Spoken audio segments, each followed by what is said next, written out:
Je vous rabâche sans arrêt qu'il faut vivre de sa passion et qu'il faut arrêter d'être esclave de son boulot de merde. Mais je vous ai jamais dit concrètement comment faire ou plutôt par où commencer. Donc dans cette vidéo, j'ai clarifié les choses. On va parler d'argent, je vais vous dire comment monétiser votre passion, comment vivre concrètement de votre passion. Mais avant de commencer, il faut que je vous avoue quelque chose. Je ne vis pas de ma passion et je gagne même exactement 0 € avec mes passions. Mais je compte bien en vivre, donc je pense que je peux quand même vous apprendre quelque chose dans cette vidéo. Donc on va pas parler d'investissement immobilier, on va pas parler de Bitcoin, on va pas parler de blogging. Je vais juste vous parler de quelque chose de concret. Personnellement, je compte vivre de ma passion pour la guitare, mais aussi de ma passion pour les langues. Je commence pas à le faire tout de suite, j'ai envie d'avoir peut-être un peu plus de crédibilité là-dedans, d'être un peu meilleur avant de me lancer. Donc pour le moment, je me forme un maximum. C'est pour ça que sur cette chaîne, je travaille tous les jours sur ma guitare et sur l'italien. Et plus tard, peut-être que je donnerai des cours et j'essaierai de vivre vraiment de ma passion. Avant de parler d'Internet, on va parler de la vraie vie. Concrètement, comment on fait pour vivre de sa passion dans la vraie vie? Il y a deux moyens. Soit vous préférez plutôt enseigner, donc vous voulez être plutôt un professeur, vous aimez enseigner votre passion et vous pensez que vous pouvez apprendre vraiment quelque chose aux débutants qui commencent dans votre domaine. Vous êtes passé par là, vous avez de l'expérience et voilà, vous pouvez vraiment leur apporter quelque chose. Ou soit vous n'êtes pas du tout fait pour enseigner, ça peut arriver. Il y a des gens qui adorent ce qu'ils font mais qui ne se verraient pas du tout enseigner. Donc là, vous avez plutôt penché pour le côté artiste, c'est-à-dire pour créer quelque chose de nouveau. Je vais prendre l'exemple de la guitare comme je prends toujours parce que j'adore la guitare. Donc pour l'exemple de la guitare, je pourrais soit très bien enseigner la guitare, ou si ça ne me plaît pas du tout, je pourrais plutôt essayer de créer mes chansons, mes propres chansons, et essayer d'en vivre. J'ai pris l'exemple de la guitare mais ça marche vraiment pour n'importe quelle passion.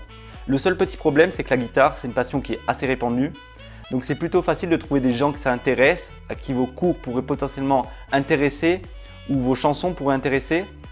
Et si je prends une autre passion, peut-être un peu moins répandue, on va dire le jardinage, je pense que c'est beaucoup plus difficile de trouver des gens intéressés par vos cours de jardinage ou par vos créations artistiques dans le jardinage. Alors oui, je pourrais très bien essayer de transmettre mon savoir en essayant de vivre du jardinage, en donnant des cours dans ma ville.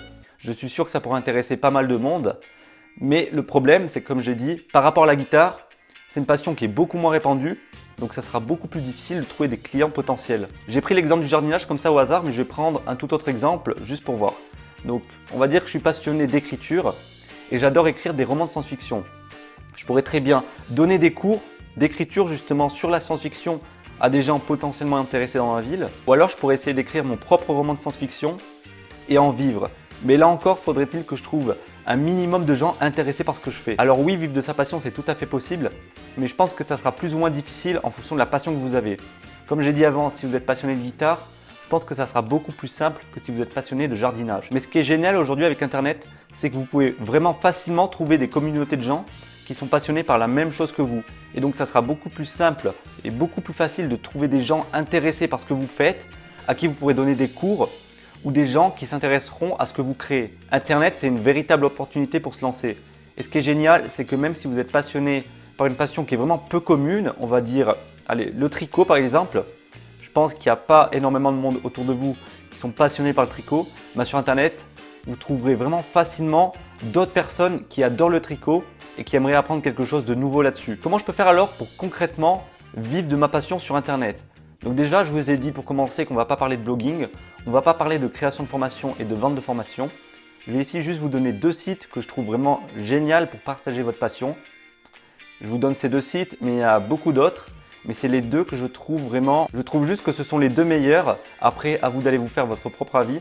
Mais ici, pour ces deux sites, on va garder l'exemple du tricot. On va dire, j'ai envie de vivre de ma passion pour le tricot sur Internet. Comment je peux faire avec ces sites? Le premier site s'appelle Udemy. Je vous l'ai mis dans la description pour que vous puissiez aller voir. Donc, qu'est-ce que c'est qu'Udemy? C'est un site qui est plutôt destiné pour les professeurs, donc pour les personnes qui ont envie d'enseigner. Et sur cette plateforme, vous allez mettre en ligne des formations, donc une formation sur le tricot par exemple, et les gens potentiellement intéressés par ces cours de tricot, vous les achèteront. J'ai dit que je ne parlerai pas de formation, mais je parlais plutôt de ça au niveau blogging. Là, je trouve que c'est assez différent parce que Udemy, c'est un site qui va vous permettre de vous mettre en avant facilement, vous et votre formation, de la créer sans trop de difficultés. Et vous n'aurez pas à vous embêter à créer un site et à vous prendre la tête avec ça. Il y a vraiment des cours d'un peu de tout sur ce site. Il y a de la photographie, du bien-être, du style, du marketing, des cours de codage, du HTML. Il y a vraiment de tout et vous allez juste créer une formation et la vendre. Vous n'allez pas faire 1 heure de leçon sur Skype avec une personne. Ça, c'était le premier site. On part maintenant sur le deuxième que j'affectionne beaucoup plus parce qu'il est plutôt destiné pour les créateurs. Le site s'appelle Patreon et le principe ici, c'est que vous allez créer du contenu. Donc par exemple pour le tricot, je vais créer les plus beaux tricots que vous n'ayez jamais vus. Et les gens intéressés par ce que vous faites, qui adorent vos tricots, ils vont vous soutenir financièrement avec un système de dons. Ce site, je le trouve génial parce qu'il permet vraiment aux petits créateurs indépendants de vivre de leur contenu. Par exemple, j'ai pas mal d'amis qui sont passionnés de jeux vidéo, mais qui aimeraient aussi créer leur propre jeu vidéo. Mais aujourd'hui, créer son propre jeu vidéo tout seul, avec toute la concurrence qu'il y a autour et réussir à en vivre, c'est quelque chose qui est vraiment pas évident. Et bien sur Patreon, vous pouvez soumettre votre jeu, c'est-à-dire que vous n'allez pas vendre votre jeu sur ce site, vous allez le mettre gratuitement. Et les gens qui auront joué, qui auront apprécié ce que vous avez fait, si jamais ils ont envie de vous soutenir financièrement, ils le feront. Et il y a pas mal de gens qui le font. Et c'est ça que je trouve vraiment génial. C'est pas un site d'achat comme pourrait l'être Utemi, mais plutôt un site de soutien. Par exemple, j'ai trouvé une créatrice qui m'a pas mal attiré l'attention. Elle s'appelle Simone et elle, sa passion, c'est créer des robots. Créer des robots, je pense que vous allez être d'accord avec moi, c'est une passion qui est vraiment peu commune. Et même si j'ai réfléchi un peu, je pense que dans mon entourage, si je cherche un minimum, je connais personne qui est intéressé par le sujet. Eh bien, je pourrais me dire que vivre de sa passion pour la création de robots, c'est quelque chose qui est totalement inimaginable tellement c'est peu répandu.